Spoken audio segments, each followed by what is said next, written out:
আসসালামু আলাইকুম, সবাইকে স্বাগতম। প্রিয় শিক্ষার্থী বন্ধুরা, আজকে আমি এই যে আইসিটি বিষয়ের সংখ্যা পদ্ধতির উপর ভিত্তি করে রাজশাহী বোর্ড 2019 সালে যে সৃজনশীল প্রশ্নটি এসেছিল ওই প্রশ্নটির সঠিক সমাধানের চেষ্টা করব। তো সমাধানের জন্য তোমাদের সাথে আছি আমি মোহাম্মদ সিরাজুল ইসলাম। চলো শুরু করা যাক। প্রথমে আমরা প্রশ্নটা দেখব, প্রশ্নে কি বলা আছে। প্রশ্নের লক্ষ্য করি। প্রশ্নের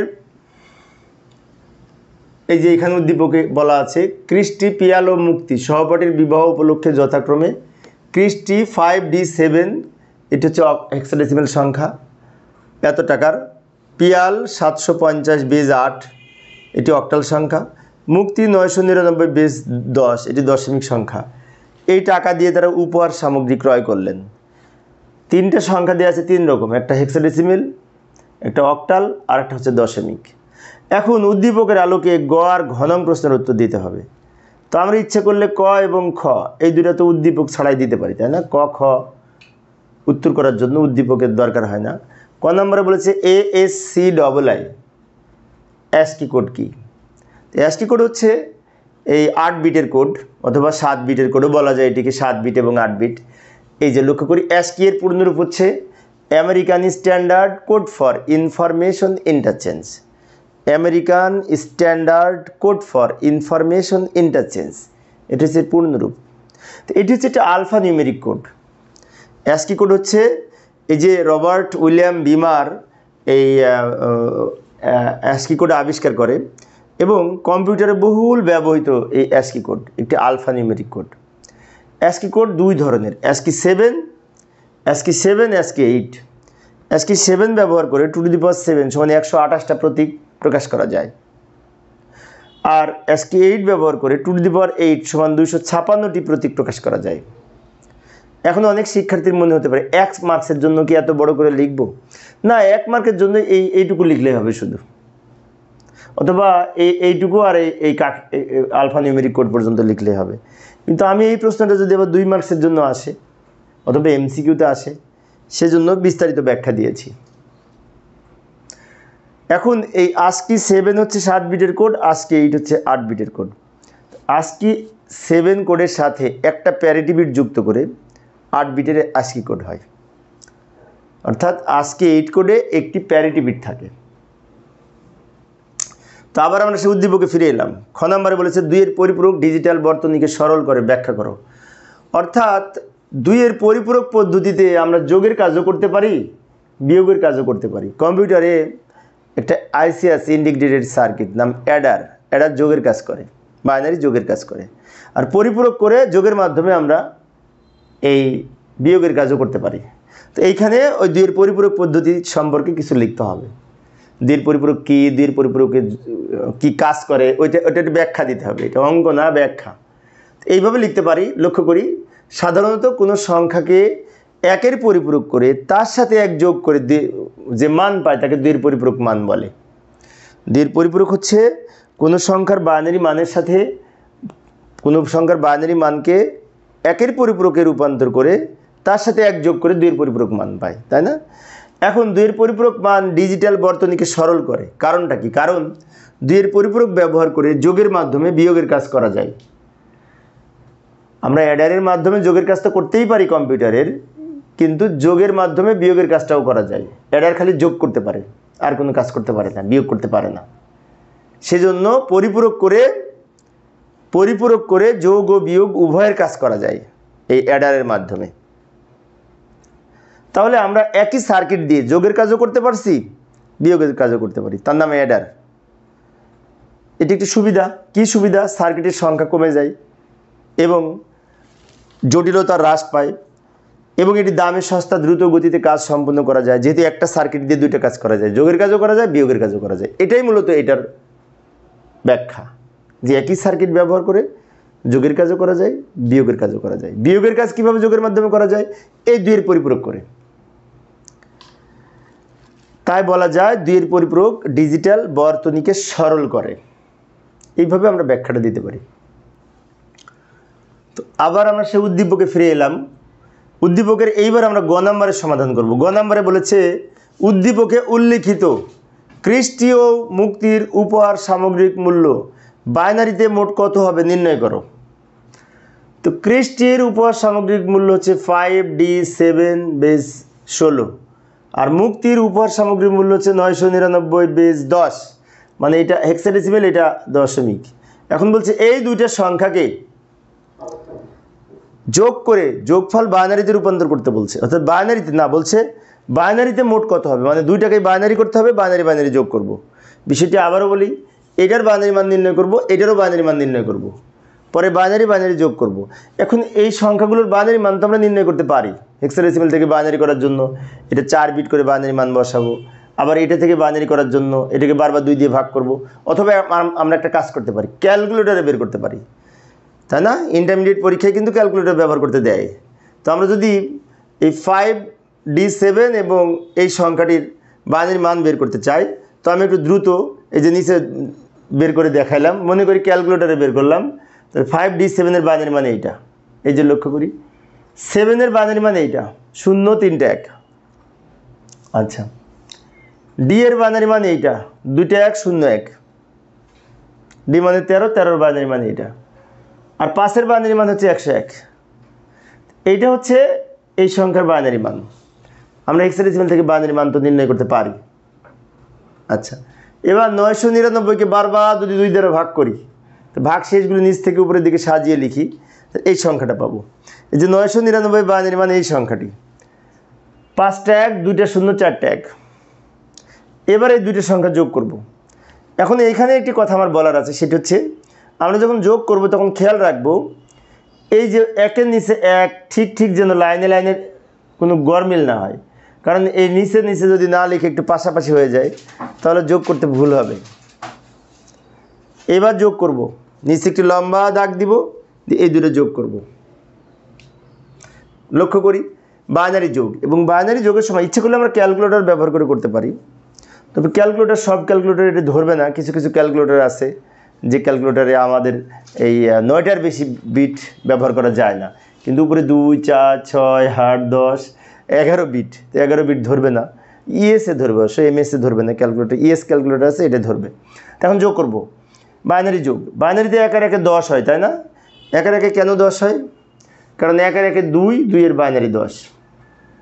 সেজন্য আমরা সহজে যোগ করার জন্য বলতে পারি 1 আর 1 যোগ করে 10। তবে এই দুইটার সংখ্যা যদি আমরা ক্যালকুলেটর ব্যবহার করে যোগ করি তো এই সংখ্যাটা পাবো। আমি দ্রুত লিখে দিলাম, মনে করি ক্যালকুলেটর ব্যবহার করে করলাম, অথবা আমি এবার বুঝিয়ে দিচ্ছি কীভাবে যোগ হলো। আমরা জানি বাইনারিতে 1 আর 1 যোগ করলে 10, 1 আর 1 যোগ করলে 10, 10-এর 0, হাতে থাকে 1, হাতের 1 আর 2টা 1, 3টা 1 হচ্ছে, 3টা 1 যোগ করে 11 বাইনারিতে, 11-এর 1, হাতে থাকে 1, হাতের 1 আর 2টা 1, আবার 3টা 1 হচ্ছে, 3টা 1 যোগ করে 11-এর 1, হাতে থাকে 1, সেই 1-এর 0-এর সাথে যোগ করে 1। এবার হাতে কোনো সংখ্যা নেই, 1 আর 0 যোগ করে 1, 0 আর 1 যোগ করে 1, এখানে 1 আর 1 যোগ করে আবার 10, 10-এর 0, হাতে থাকে 1, হাতের 1 আর 2টা 1, আবার 3টা 1 হচ্ছে, 3টা 1 যোগ করে 11-এর 1, হাতে থাকে 1, হাতের 1 আর 2টা 1, 3টা 1 হচ্ছে, 3টা 1 যোগ করে 11-এর 1, হাতে থাকে 1, হাতের 1 আর 1 10, 10-এর 0, হাতে থাকে 1, হাতের 1 আর 1 যোগ করে 10।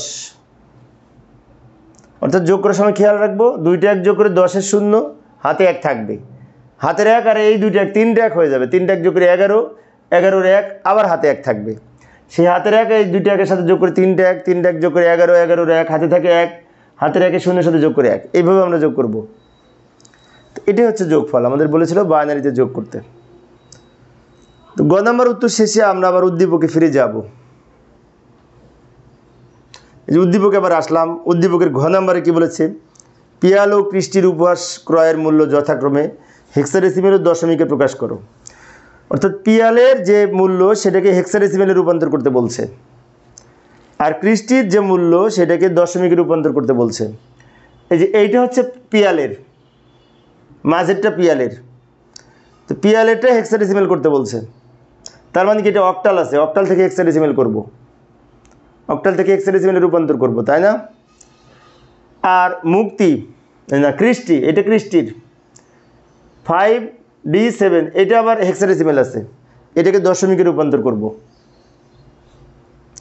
এই যে আমি সাদা সাদা মিল রেখেছি এই সাদা হচ্ছে ক্রিস্টির, এই ক্রিস্টির এটাকে করব দশমিক, আর পিয়ালের হচ্ছে এই হলুদ 750 বেজ 8, এটা অক্টালে আছে, এটাকে করব হেক্সাডেসিমেল। তো যাই সমাধান করার চেষ্টা করি। ঘ নাম্বারের সমাধান, এই যে পিয়ালের উপহার সামগ্রিক মূল্য 750 বেজ 8 এর হেক্সাডেসিমেল নিম্নরূপ। এখন এই সংখ্যাটা কিন্তু অক্টাল সংখ্যা, তো অক্টাল থেকে সরাসরি হেক্সাডেসিমেল করা যায় না। তাহলে আমরা একটা কাজ করতে পারি, মাধ্যম হিসেবে বাইনারি নিতে পারি অথবা দশমিক নিতে পারি। তো মাধ্যম হিসেবে বাইনারি বেশিরভাগ বই নিয়েছে, ম্যাক্সিমাম বইতে বাইনারিতে মাধ্যমে রূপান্তর করেছে, সেজন্য আমরা এটাকে প্রথমে বাইনারিতে রূপান্তর করব, তারপর সেই বাইনারি মানকে হেক্সাডেসিমেল সংখ্যায় রূপান্তর করতে পারবো। তো লক্ষ্য করি, প্রথমে 750 লিখে নিলাম। এবার এইগুলোর সমকক্ষ 3 বিট করে বাইনারি মান লিখব, কারণ অক্টাল হচ্ছে 3 বিটের কোড। 3 বিট বাইনারি মান লেখার জন্য আমরা একটা কাজ করতে পারি, একটা কোডের হেল্প নিতে পারি। এই যে 421, এই কোড ধরে খুব সহজেই 3 বিট বাইনারি মান বের করা যায়। যেমন আমি যদি 7-এর বাইনারি মান বের করতে চাই, 7-এর বাইনারি মান, তো এখানে কোনটা কোনটা যোগ করে 7, সবগুলো যোগ করে 7, 4 আর 2 6 আর 1 7, সবগুলো যোগ করে যেহেতু 7, সেজন্য 7-এর বাইনারি 3টা 1 হবে, এটা 7-এর নিচে লিখব। এবার 5-এর বাইনারি কত হবে, এই যে এইটা আর এইটা যোগ করে 5, তো দুই প্রান্তের দুইটা যোগ করে যেহেতু 5, তাই দুই প্রান্তে 1 হবে, আর মাঝখানে 2 যোগ করার দরকার নেই, 2-এর পরিবর্তে 0 হবে। এটা হচ্ছে 5-এর বাইনারি। আর 0-এর বাইনারি 3টে 0, 1 2 3, এটা হচ্ছে 0-এর বাইনারি। এবার আমরা কি করব, এই যে বাইনারি মান পেলাম, কিন্তু আমাদের করতে হবে তো হেক্সাডেসিমেল। এবার এই বাইনারিকে 4 বিটে ভাগ করব, ভাগ করে হেক্সাডেসিমেলে রূপান্তর করব, কারণ হেক্সাডেসিমেল হচ্ছে 4 বিটের কোড। তো লক্ষ্য করি, এখানে একটা কথা লিখে নিতে পারি, উক্ত বাইনারি হতে হেক্সাডেসিমেল নিম্নরূপ। 4টা বিটে ভাগ করব, এই 4টা বিটে আগে লিখব, এই 4টা, তারপর এই 4টা লিখব 1 1 1 0 0, এই যে এই 4টা বিট লিখলাম। একটা বিট বাকি থাকে 1, বাম দিকে আরও 3টা 0 নিয়ে 4 বিট তৈরি করে নিব। এই 4টা বিট, এই 4টা বিট, এই একটা 1-এর পাশে বামে আরও 3টা 0 নিয়ে 4 বিট তৈরি করেছি।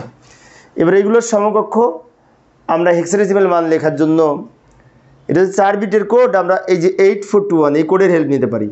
8421 এই কোড, এই অংশটা কিন্তু রাফ, আমাদের উত্তরের অংশ এইটুকু গণনা করেছি আমি বোঝানোর জন্য। এইটা ধরে যদি আমি এই মান বের করতে চাই, এখানে 1 সবার শেষে যেহেতু 1 আছে, তো এই 1 এখানে বসবে সবার শেষে যেটি আছে। 1 যদি প্রথমে থাকতো, যেমন এখানে প্রথমে 1 আছে না, তো এটার মানে এই প্রথমটা 8 হবে, বাট এখানে তো 3টে 1, তাহলে এটা যদি এটার সাথে মিলাই, প্রথম 3টে 1, প্রথম 3টে 1 হলে প্রথম 3টে যোগ হয়ে 14, 14-এর হেক্সাডেসিমেল মান ই, তো এখানে ই লিখব। আর এই 8 প্রথমে যে 1 আছে, 1-এর স্থলে এখানে 8, তাই 8 লিখব। অর্থাৎ উত্তর হবে 1E8 বেজ 16 হবে, কারণ এটি হেক্সাডেসিমেল সংখ্যা। তো এইটা হচ্ছে আমাদের পিয়ালের যে 750 ছিল, সেটার সমতুল্য হেক্সাডেসিমেল পেলাম 1E8।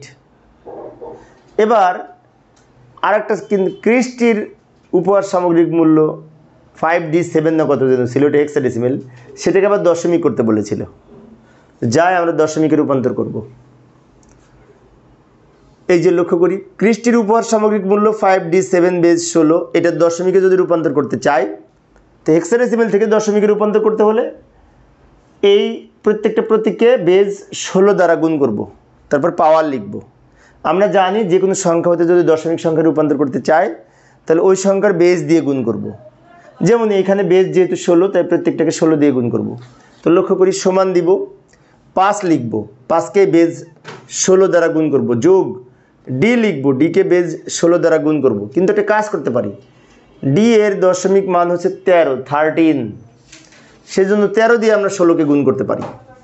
ডি এর মান 13, যোগ 5কেও 16 দ্বারা গুণ করব, অর্থাৎ সবগুলোকে 16 দ্বারা গুণ করেছি, মাঝখানে আবার প্লাস দিয়েছি। এবার আমরা পাওয়ার লিখব প্রত্যেকটা 16-র উপরে, এই 16-র উপরে পাওয়ার হিসেবে লিখব 0, এখানে 1, এখানে 2। এবার আমরা সমাধান করব। এখানে লিখে রাখতে পারি ডি সমান 13, সেজন্য 13 লিখেছি ডি এর পরিবর্তে। এবার যদি সরল করি, 16কে পাওয়ার 2 করলে 256 পাবো, তাকে 5 দিয়ে গুণ করলে হবে 1280। এটা পাওয়ার করে 13 দিয়ে গুণ করলে এই সংখ্যাটি হবে, এটাকে পাওয়ার করে 7 দিয়ে গুণ করলে এই সংখ্যাটি হবে। সবগুলো যদি যোগ করি তাহলে উত্তর হবে এই সংখ্যাটি 1495, এবং 1495 তো দশমিক সংখ্যায় রূপান্তর হয়েছে, সেজন্য ভিত্তি হিসেবে 10 লিখেছি। অর্থাৎ এই হেক্সাডেসিমাল সংখ্যা সমতুল্য, এইটা হচ্ছে দশমিক সংখ্যা, ক্রিস্টির উপহার সামগ্রিক মূল্য। তো প্রিয় শিক্ষার্থী বন্ধুরা, এই ছিল আমার আজকের আলোচনার বিষয়। তো আমি পরের ক্লাসে কি করব একটু দেখে যাই, পরের ক্লাসে কি সমাধান করব। পরের ক্লাসে আমরা এই কুমিল্লা বোর্ড